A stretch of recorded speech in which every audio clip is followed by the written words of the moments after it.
Good evening. I am Patty Sternberg, President of the Society for Contemporary Art.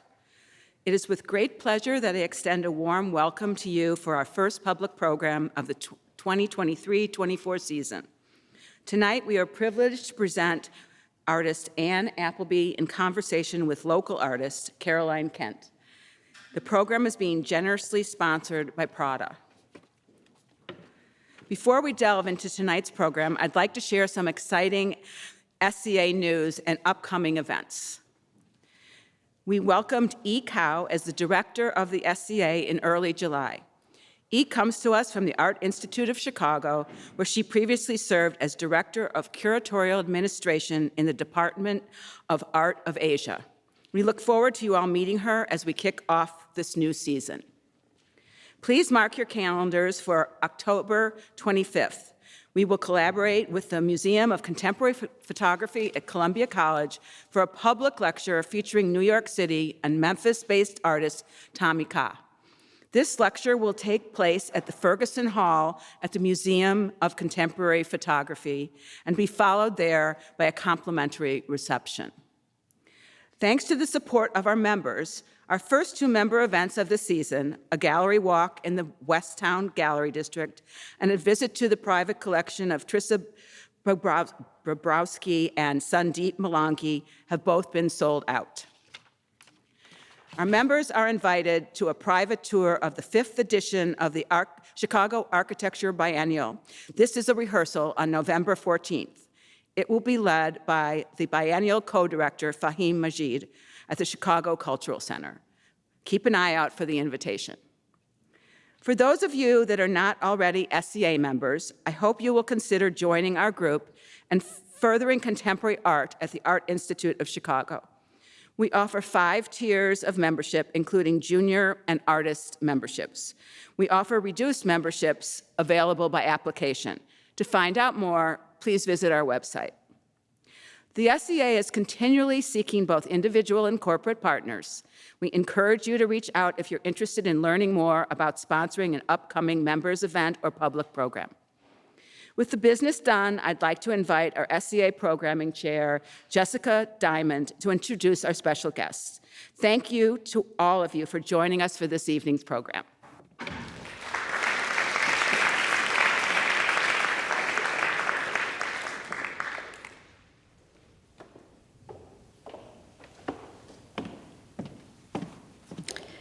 Thank you, Patty, and thank you to everyone for being here tonight for the first SCA lecture of our fall season. It is my great pleasure to present a conversation between 2 remarkable contemporary artists this evening. And we welcome our special guest speaker, Anne Appleby, who is visiting us from Missoula, Montana, and will be engaging in a dialogue with the equally exceptional artist and educator, Caroline Kent.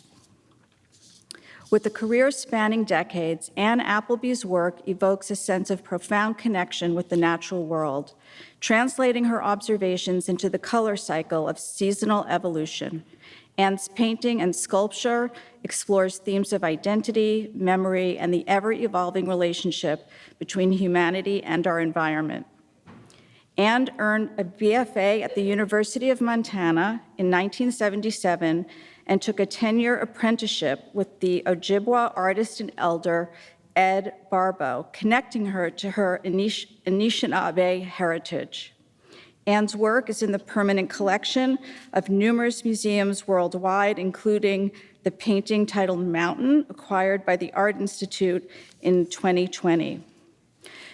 Joining Anne in the conversation is Caroline Kent, a local Chicago-based artist celebrated for her innovative approach to abstraction, inviting viewers to question the boundaries of perception and understanding through her unique use of color, shape, and form, exploring the intersection of culture, language, and personal experience. We eagerly anticipate the insights and revelations that will emerge from this program, and so without further ado, let us warmly welcome Anne Appleby and Caroline Kent.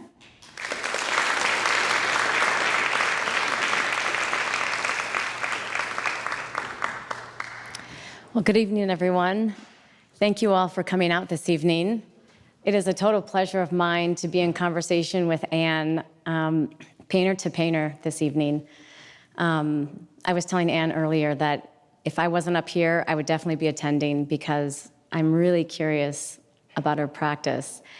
Thanks to this programming, I've been able to get to know Anne a little better, and I'm hoping that the conversation this evening is not only rich and insightful, but gives you kind of a peek into the practice and Anne's livelihood based in Montana, and gives you, just a really rich view. And I encourage everyone to kind of not be shy and have questions at the end, and be thinking about questions as we kind of go through this conversation. So, without further ado. Thank you very much for coming this evening, and let me tell you, it's quite an honor to be able to spend this hour with you. So I hope you have some questions at the end.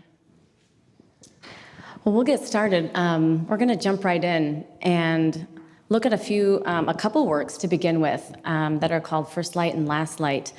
And this slide and this slide are the two paintings. And I kind of earlier was going back and forth between them two, and you can kind of see this kind of shift in the palette and in the light and what you can see and what you can't in both of them. And so I thought this might be a nice starting place to kind of talk about a little bit about your process, Anne, and the way that you approach these works. This is part of an exhibition that started at the Missoula Art Museum. It's called Hymn for the Mother. And later it was shown at Parrish Heining Gallery in Los Angeles. So these First Light, Last Light paintings were kind of the springboard for the concept for the exhibition because it is fairly conceptual. And the reason it's conceptual is Hymn for the Mother, Mother Earth. And to me, it really, I was trying my best to address our changing planet in regards to climate. So in the Cree indigenous tradition, first light and last light, if a person were to be facing a sudden death, first light and last light is they go to this place where there's no light, so therefore there's no color. And to me, it kind of puts us in the place that we are right now. And also, as a painter, I'm really interested in that idea because there's 2 times a day. There's the morning time, the dawn, where there's darkness, and then we get light, and we can see color again. And then in the evening at dusk, the same thing happens again, it reverses. So I, as a painter, in the last many decades that I've been painting, I really, really am about those kind of cusp moments in nature and also in the moment itself, because no moment is ever the same as the one that preceded it or follows it ever again in our lives. So I'm really interested in that kind of space, and I guess you could call it awareness of being alive. The orientation of this, as I'm looking at it on the screen down here, but it's like looking up at the sky and seeing the clouds and the diffusion and on the corners, getting this peak of sunlight through. Can you talk a little bit about your process to building up to that kind of color on the surface? Yeah, these all have specific names. I didn't write down there's 10 of these, by the way. There's 5 dawns and 5 dusks. And one of them would be like the one in, I think it's April. It's called When the Robins Return. And so it would have all the kind of buildup of the color of spring, and then it would start getting grayed out to what it would be like at dusk to lose that color. That's incredible. You were saying earlier when we were talking that some of these paintings have about 30 layers. Most of them do.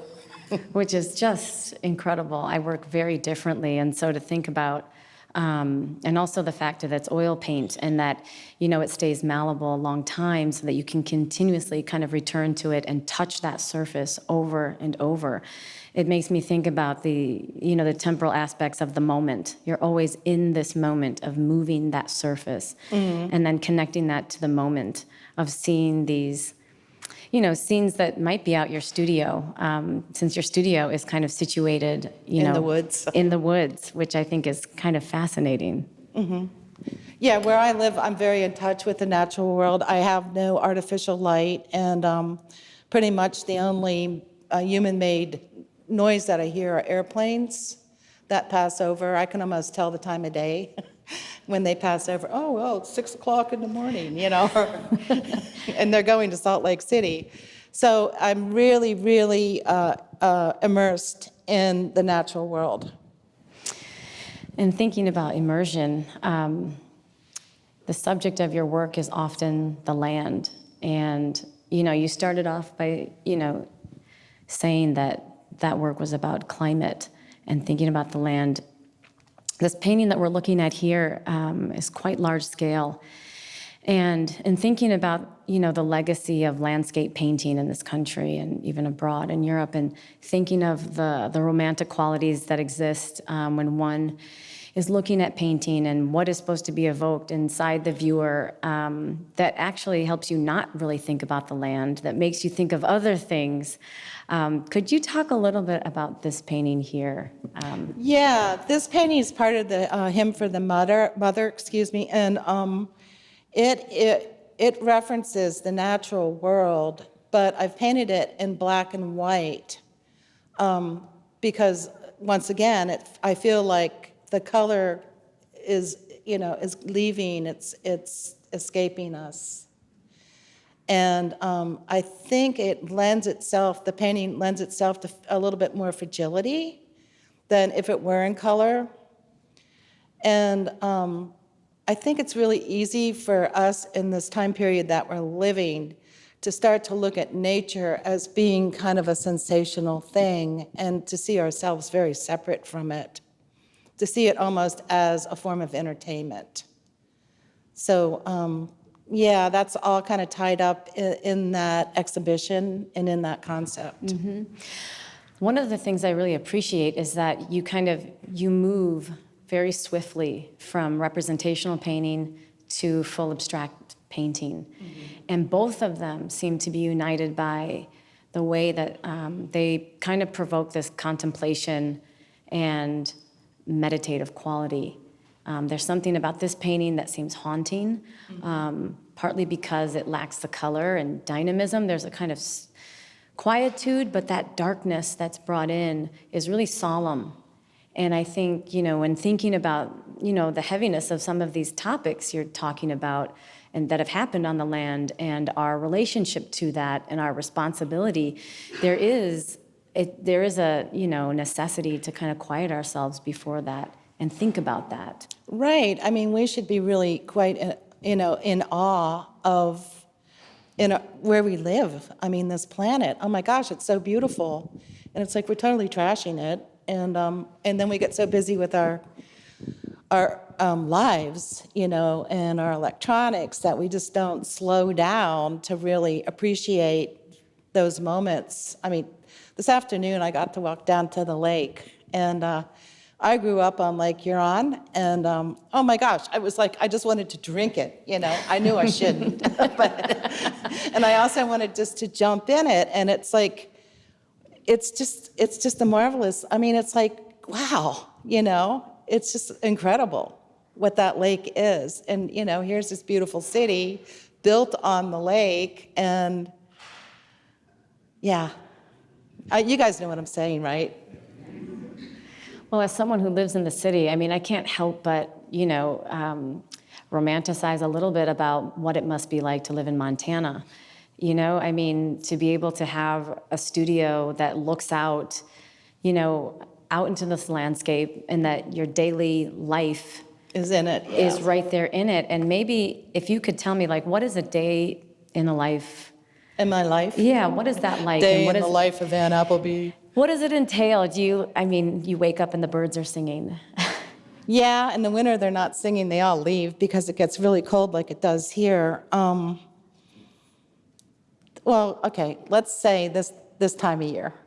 Okay, I usually get up, I have a cup of coffee, I do a little stretching and a little yoga. I usually meditate for an hour, and then I like to go for a walk. And we have a picture of where I like to walk. And And we'll come back to that, but this is, yeah. And so the picture of the pond that we just saw, in the middle with your laser, do you want to do those bushes that are in the middle? Yeah, right behind those is where that pond is. So I get a lot of inspiration by taking my walks, and then I usually come back, eat breakfast, and then I go in the studio usually for more than I should, like 8 hours or so, and that's pretty much my day. sounds wonderful. Yeah. I mean, for others who don't have a lifestyle like that, it feels almost indulgent and like, oh, this I is know, perfect or it's like the ideal. artist's life, right? It is. It's so easy being an artist. It's so romantic, but it's also very hard. Yeah, a lot of hard work. Well, to go back a little bit is just, I want to look at this sculpture because, thinking about the land and thinking about, climate change and the ways that we're responsible for that, I think about, this is a sculpture that was in Anne's exhibition. Him for the mother, yeah. Him for the mother that you made. And I think it really captures kind of an attitude or spirit that we need, or a posture, I'll say, of how we should be responding. But could you talk a little bit about this? Yeah, when I first conceived of the sculpture, I didn't know, my first impulse was to make her have her hands raised, like, ah, like, help, we're in frustration and in fear and, and just being super freaked out like many of us are. And then I settled on this, and it's more it's more reverence. Mm-hmm. And more, maybe a little bit, a little sad, but it's also that, that incredible thing that we've been gifted with as human beings to really have faith, not to negate and to, put blinders on about what's happening, but to actually really, calm ourselves down and to be able to, take care of each other. With that same respect, take care of the Mother Earth and take care of each other. We're all her children, so that's what we need to do, and we need to come from that kind of a place in order to do it in a good and loving way, kind way.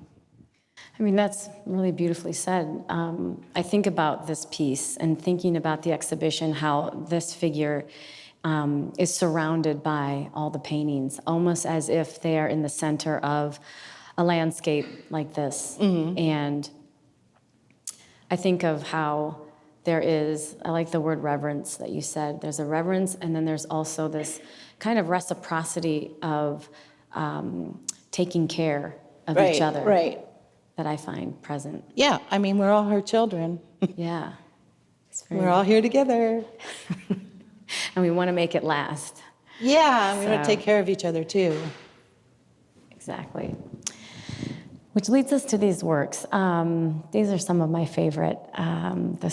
These greens. The screen, doesn't do them justice, but I think about how that saturation of color, mm-hmm. and I think about how whether you're painting the actual representation of a tree or the grass, or they're almost one and the same. That the way that you're looking and perceiving. And I wonder about, source material, like when you are, referencing landscape like this, are you taking photographs and bringing those back to your studio? No, they're usually just from being out in nature and feeling, it's like, I think in order for a painting to be really good, you should be able to smell it and taste it and touch it and hear it and visualize and see the visual thing. So when I'm out in the woods, I really, really, really like to come in the studio and try to paint that, like the experience I had that afternoon, And then the hard part about doing it, because it takes, 30 layers of paint, it probably takes like 3 or 4 months to make a painting like this, is holding that memory or that experience or the sensation of it in my mind, in my body, so that I can not, it would be really easy for it to run away. So it's kind of a really concentrated practice. Well, it makes me think of, the fact that you're holding it is so intentional, not just for the painting, but this kind of acknowledgement of the gratitude, of the beauty, Of love. of love, of all these things that are being held in your relationship that I think, Sacred. I feel like it translates into the work, that the temporal somehow is translating a lot of that sacred relationship in the work. And I'm curious to think about why the seriality. Of these three together? And you also, in other ones, did with the grid. Right.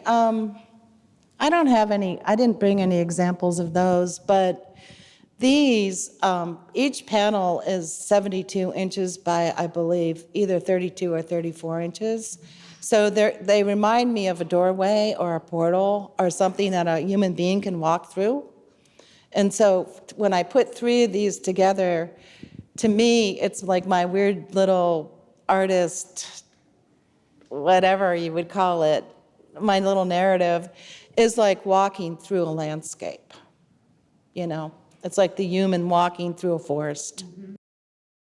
And that's something that you do weekly. I could say every day, but it's a constant kind of daily ritual you're often doing. You're often noticing, you're often taking that in. And then to think about going back to the studio, and then you're still there.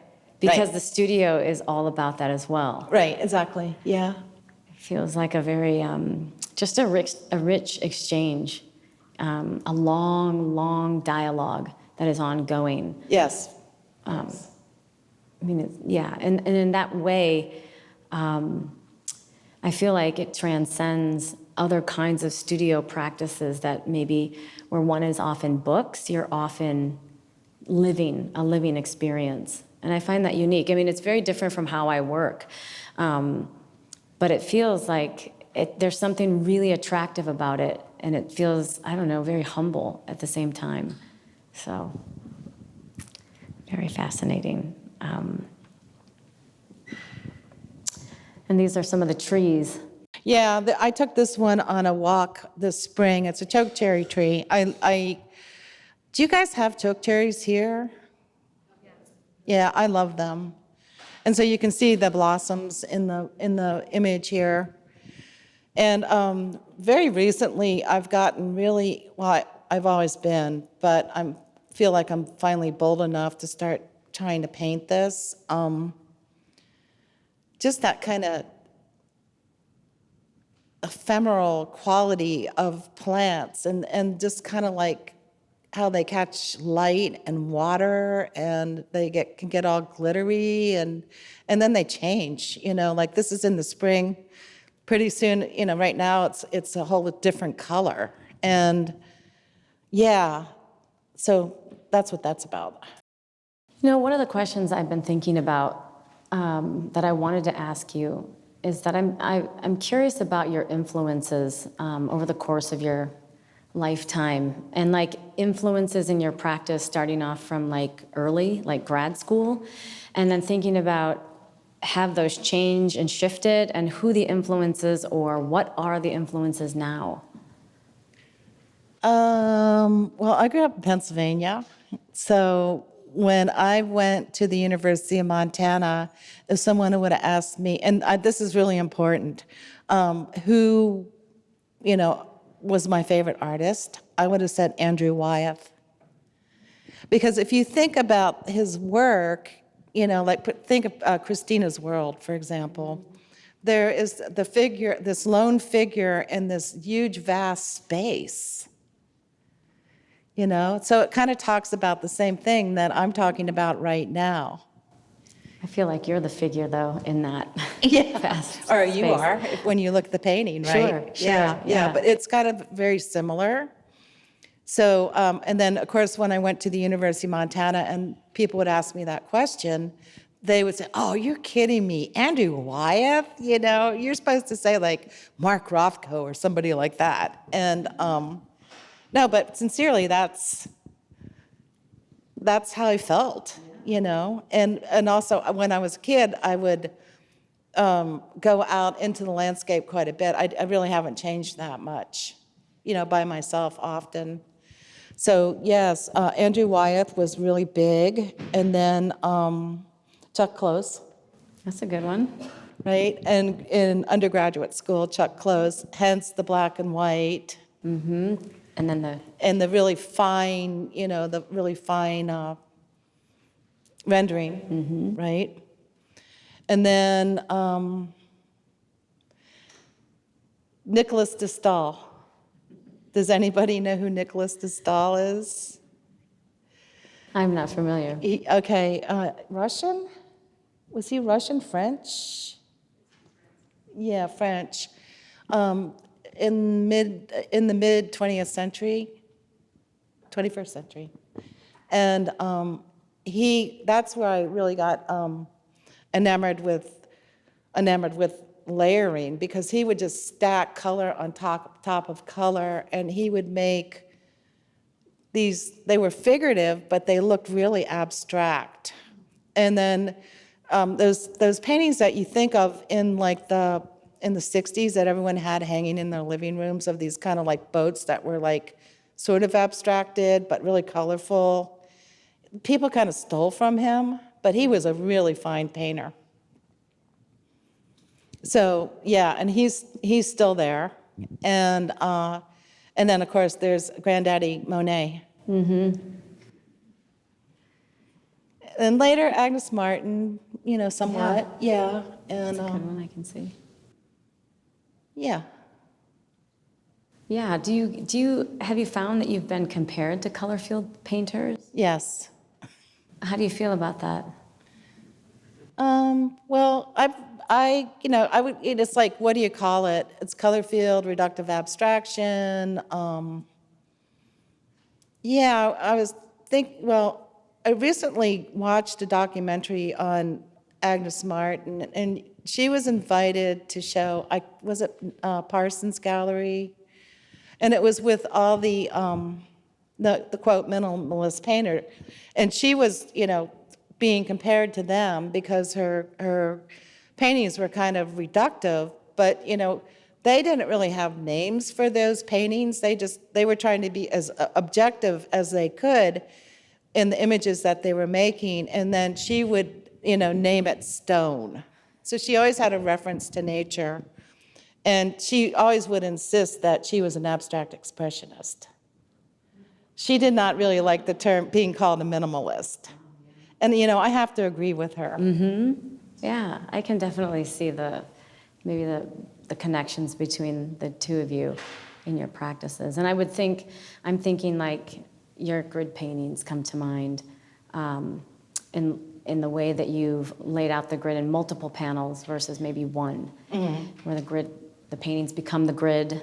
But I think it's interesting to just think about those early influences and to see what remains over time and what shifts and what changes and how you change as an artist and how the influences kind of shift and move.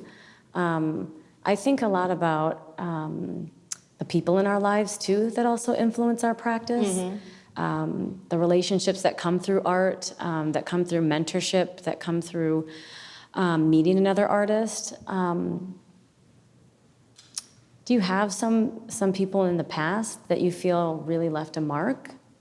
Oh, yeah. That continues to show up? Yeah. Yeah. Okay, I'll start back in grade school. No, in junior high. Oh, that's good. I'm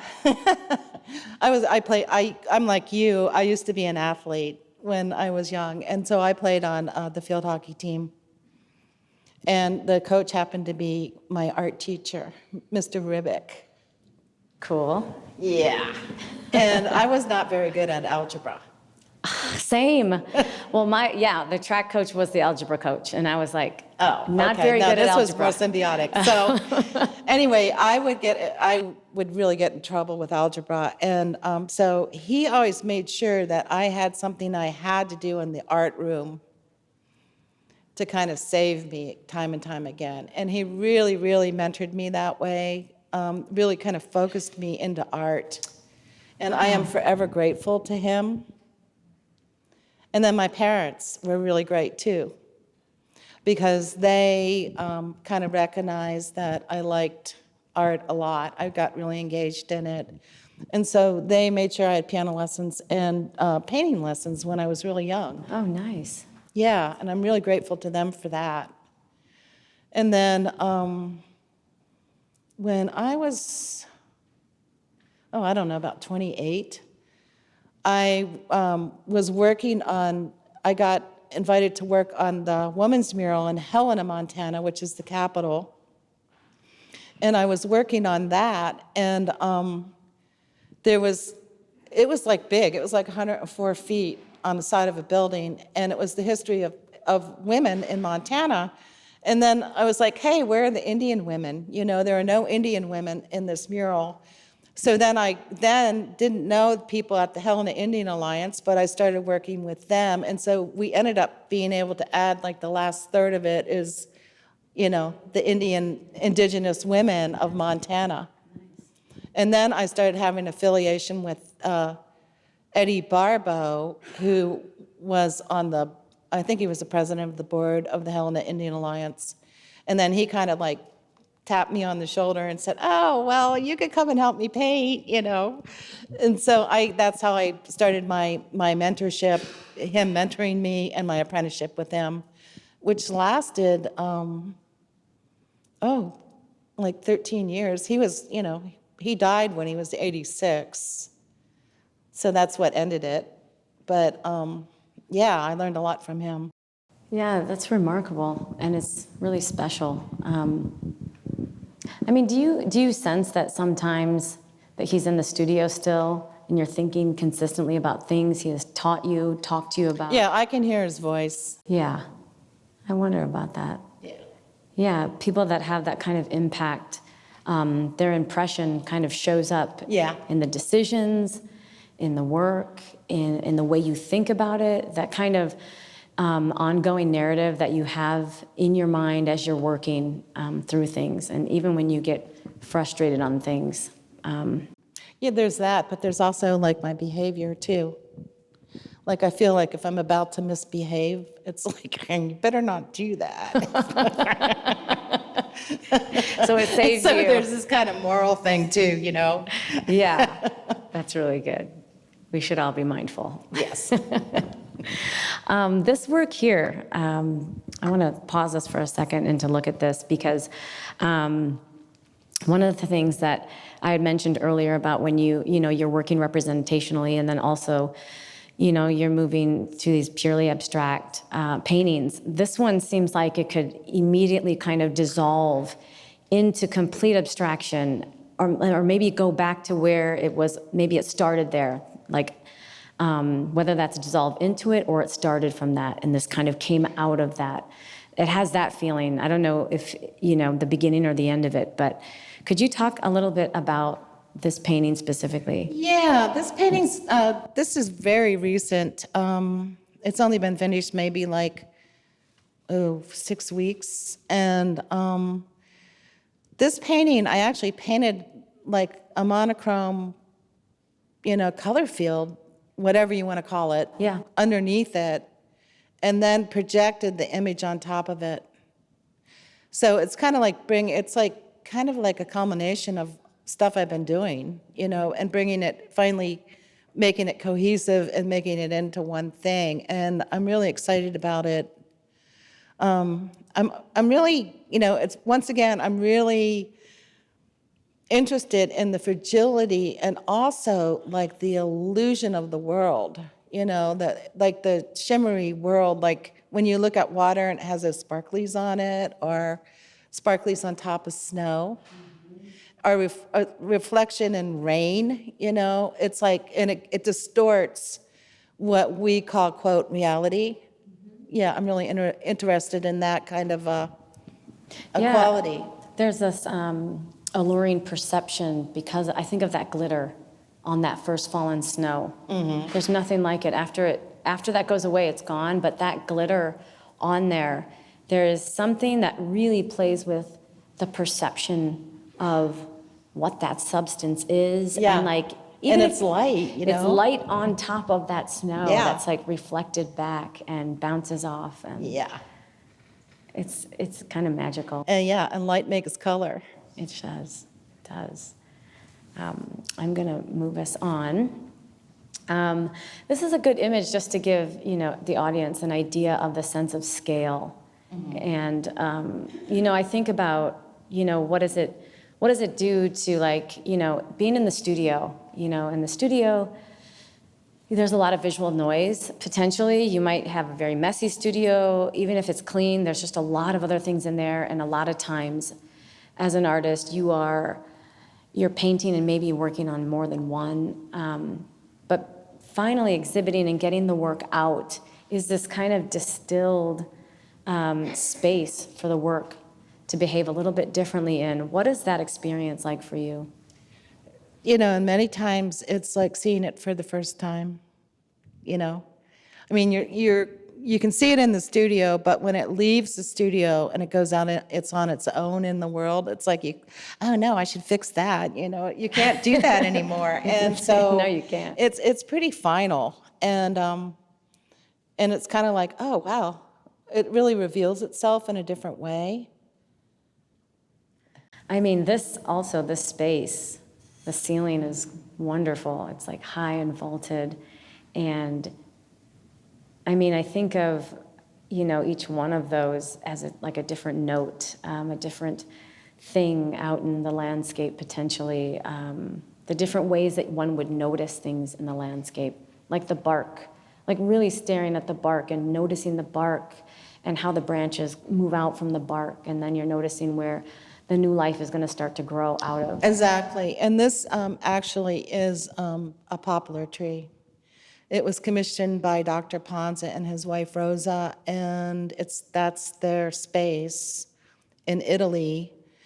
And what grows along the River Po are poplar trees. So that's why I chose that tree. I mean, I feel like it. And each one of translates those panels is really 6 feet by 9 feet. They're Right. whoppers. They are. They're gigantic. I mean, I feel like there is, when you were saying about all the senses get activated, I feel like there's a lot of sound that happens here, and it's completely tied to the landscape with that. Yeah. I think we're almost at time. I want to ask you one last question, and then we're going to open it up for those of you who have questions. But I've been thinking a lot about this idea of legacy. I feel that we're in a moment